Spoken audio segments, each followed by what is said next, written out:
আমাদের weight loss জার্নিতে sesame seed বা তিল বিশেষ ভূমিকা পালন করে থাকে। আমরা জানি সেসিমি সিডস আর excellent source of protein which helps increase your metabolic rate. মানে তিলের মধ্যে রয়েছে প্রচুর পরিমাণে প্রোটিন এবং যেটা আমাদের মেটাবলিক রেটকে বাড়াতে সাহায্য করে। আর মেটাবলিক রেট বাড়তে থাকলে অটোমেটিক্যালি ওজন আমাদের কমতে থাকে। তাই আলটিমেটলি তিল আমাদের ওজন কমাতে ভীষণভাবে সাহায্য করে। আর আমরা বাঙালিরা তো তিলের নাড়ুর সঙ্গে বিশেষভাবে পরিচিত। তিলের নাড়ু অনেকেরই প্রিয় খাবার, তবে গুড় বা চিনি দিয়ে যেভাবে তিলের নাড়ু বানানো হয় সেইভাবে যদি আমরা তিলের নাড়ু বানাতে যাই সেক্ষেত্রে ওজন কমানোর তুলনায় ওজন বাড়িয়ে দেবে। তাই আমরা আজকে তিলের নাড়ু এমনভাবে বানাবো যেটা আমাদের এনার্জি লাড্ডু হিসেবে আমরা গ্রহণ করতে পারবো এবং ওয়েট লস জার্নিতে বিশেষভাবে সাহায্য করবে। তো চলুন আমরা আজকে গুড় বা চিনি ছাড়া কী উপকরণ দিয়ে তিলের নাড়ু বানাই দেখে নেওয়া যাক। Hello friends, welcome back to simple cuisine Bangla. আমাদের আজকের রেসিপির মূল উপকরণ হলো সেসিমি সিডস বা তিল। তাই আমি নিয়েছি 1 কাপ পরিমাণ সাদা তিল। এই তিলটা বেশ ফ্রেশ এবং কাঁচা অবস্থায় আছে। আপনারা যদি এরকম ফ্রেশ তিল পান খুব ভালো, আর যদি না পান তিলের মধ্যে যদি কোনো রকম ধুলোবালি বা ময়লা মাটি থাকে সেক্ষেত্রে তিলটাকে চালুনি বা ছাঁকনির সাহায্যে ফার্স্টে ভালোভাবে চেলে নেবেন, তারপরে তিলটা আপনারা ব্যবহার করবেন। এর সঙ্গে আরও একটি উপকরণ আমাদের লাগছে, সেটি হলো খেজুর বা ডেটস। এখানে আমি নিয়েছি 1 কাপ পরিমাণ সফট অ্যারাবিয়ান ডেটস। এগুলোকে জাস্ট জল দিয়ে ধুয়ে নিয়েছি। আপনারা যদি এরকম নরম খেজুরটা পান খুব ভালো, আর যদি এটা না পান শক্ত ধরনের যে খেজুরটা বাজারে পাওয়া যায় সেটা যদি পান সেক্ষেত্রে খেজুরটাকে 1 ঘন্টার জন্য হালকা গরম জলের মধ্যে ডুবিয়ে রাখবেন, দেখবেন খেজুরটা এরকম নরম হয়ে যাবে। এইবারে খেজুর থেকে বীজগুলোকে জাস্ট ছাড়িয়ে নিচ্ছি। আজকের এনার্জি লাড্ডু বা ওয়েট লস লাড্ডু বা তিলের নাড়ু যাই বলেন না কেন, আমি জাস্ট দুটো উপকরণ দিয়েই বানাবো, খেজুর এবং তিল। এর বাইরে আর কোনো উপকরণ অ্যাড করব না। তবে আপনারা চাইলে এর সঙ্গে ড্রাই ফ্রুটস বা নিজেদের পছন্দ মতো যে কোনো ধরনের বাদাম ভেজে গুঁড়ো করে ব্যবহার করতে পারেন। এইবারে আমরা খেজুরটাকে একটা গ্রাইন্ডার জারের মধ্যে নিয়ে নিচ্ছি এবং এটাকে স্মুথলি ব্লেন্ড করে নেব। আর এটা ব্লেন্ড করার জন্য কোনো রকম জলের প্রয়োজন হবে না, যেহেতু খেজুরটা বেশ সফট। আর যদি আপনাদের খেজুর ব্লেন্ড করার সময় মনে হয় যে জল লাগবে তাহলে জাস্ট 1 টেবিল চামচ পরিমাণ জল ব্যবহার করতে পারেন।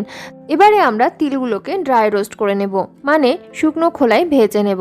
তার জন্য একটি ফ্রাইং প্যান গরম করে নিয়েছি এবং এর মধ্যে দিয়ে দিলাম তিলগুলো, আর একদম লো ফ্লেমে নাড়াচাড়া করে 3 থেকে 4 মিনিটের জন্য ভেজে নেব। তিলগুলোকে এমনভাবে ভেজে নেব যাতে এর কোনো কালার চেঞ্জ না হয় অথচ এর মধ্যে একটা ক্রিস্পি ভাব চলে আসে। যদি এর মধ্যে কালার চেঞ্জ হয়ে যায় বা ব্রাউনি ভাব চলে আসে সেক্ষেত্রে তিলটা তিতা হয়ে যাওয়ার চান্স থাকবে। তাই একদম লো ফ্লেমে এটাকে ড্রাই রোস্ট করে নেবেন। তিলগুলো আমার ভেজে নেওয়া হয়ে গেছে, আর দেখুন এর মধ্যে কোনো রকম কালার চেঞ্জ কিন্তু হয়নি, অথচ বেশ ক্রিস্পি করে ভাজা হয়েছে।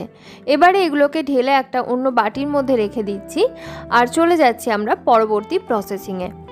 মিডিয়াম ফ্লেমে বসিয়ে দিয়েছি একটি প্যান, আর এর মধ্যে নিয়ে নিচ্ছি আগে থেকে ব্লেন্ড করে রাখা ডেটসগুলো। আর দেখুন মিশ্রণটা বেশ স্মুথলি ব্লেন্ড করা হয়েছে।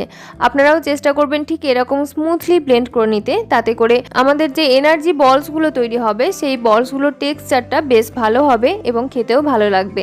আর যদি এর মধ্যে দানা দানা থেকে যায় তাহলে খেতে গিয়ে মুখে আটকাতে পারে।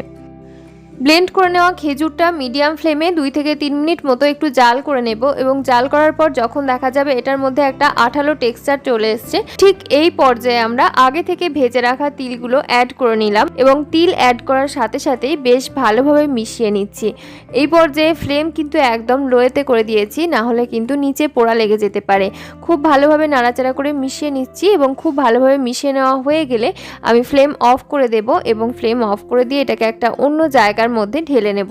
মিশ্রণটা মোটামুটিভাবে ঠান্ডা হয়ে গেলে এখন 2 হাতের তালুতে আমি অল্প পরিমাণে তেল মাখিয়ে নিলাম এবং এখান থেকে অল্প অল্প করে মিশ্রণ নিয়ে ছোট ছোট লাড্ডুর আকারে 2 হাতের তালুর সাহায্যে গড়ে নিচ্ছি। আপনারাও নিজেদের পছন্দ মতো অন্য কোনো শেপে গড়তে পারেন, তবে যেহেতু আমি এগুলো লাড্ডু বা নাড়ু বানাচ্ছি তাই একদম ট্র্যাডিশনাল ভাবে গোল গোল নাড়ুর শেপই দিলাম। আর এগুলো তৈরি করার সময় কিন্তু সাইজের দিকেও খেয়াল রাখতে হবে, খুব একটা বড় করা চলবে না, কারণ আমরা যেহেতু ওয়েট লস লাড্ডু বানাচ্ছি বা এনার্জি লাড্ডু বানাচ্ছি সেক্ষেত্রে আমাদের পরিমাণটা অবশ্যই খেয়াল রাখতে হবে। এগুলো খেতে যেহেতু বেশ টেস্টি হয়ে থাকে তাই একটা জায়গায় 2 বা 3টে খাওয়া হয়ে যেতে পারে।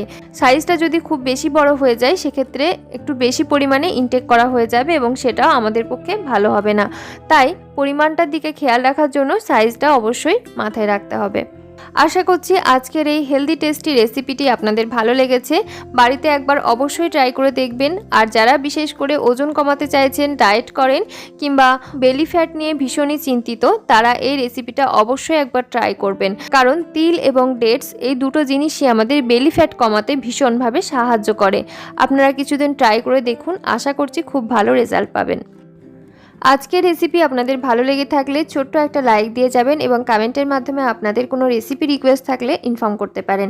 আজকের মতো এখানেই বিদায় নিচ্ছি। দেখা হচ্ছে খুব তাড়াতাড়ি নতুন আরও একটি রেসিপির সঙ্গে। সকলে ভালো থাকবেন, সুস্থ থাকবেন। ধন্যবাদ।